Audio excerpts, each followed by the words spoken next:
एक बहुत ही खूबसूरत गांव में जहां फूलों की खुशबू और परियों की आवाजें हर जगह महसूस होती थीं, एक बच्चा अपने ख्वाबों की तलाश में मसरूफ था। उसका नाम अली था, जो कि एक बेहतरीन दोस्त था और गांव के हर काम में मदद करता था। एक दिन अली के गांव में एक बड़ा हादसा पेश आया।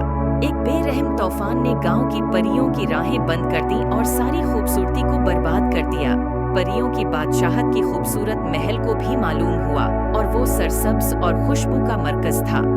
अली को बहुत दर्द हुआ जब उसने अपने गांव को बर्बाद देखा। उसने फैसला किया कि उसको कुछ करना होगा।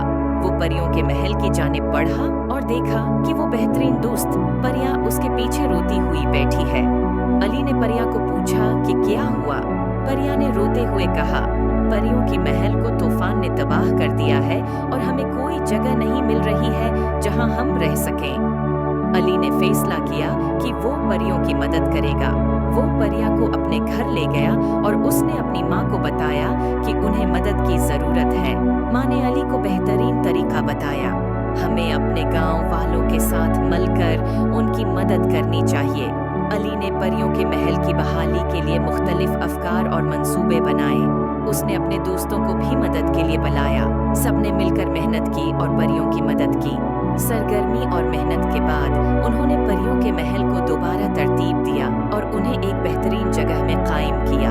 परियां और बकिया परियां खुश हुए और उन्होंने अली का शुक्रिया अदा किया। वो कहने लगे, अली, तुमने हमारी जिंदगी बचाई है और हमें इस मेहनत का इनाम दिया है। अली को उनकी खुशी देखकर खुशी हुई। उसने समझा कि हकीकी खुशी उस वक्त आती है जब आप दूसरों की मदद करते हैं। उस कहानी से हमें ये सबक मिलता है कि हमें हमेशा दूसरों की मदद करनी चाहिए और अपने दोस्तों की मदद के लिए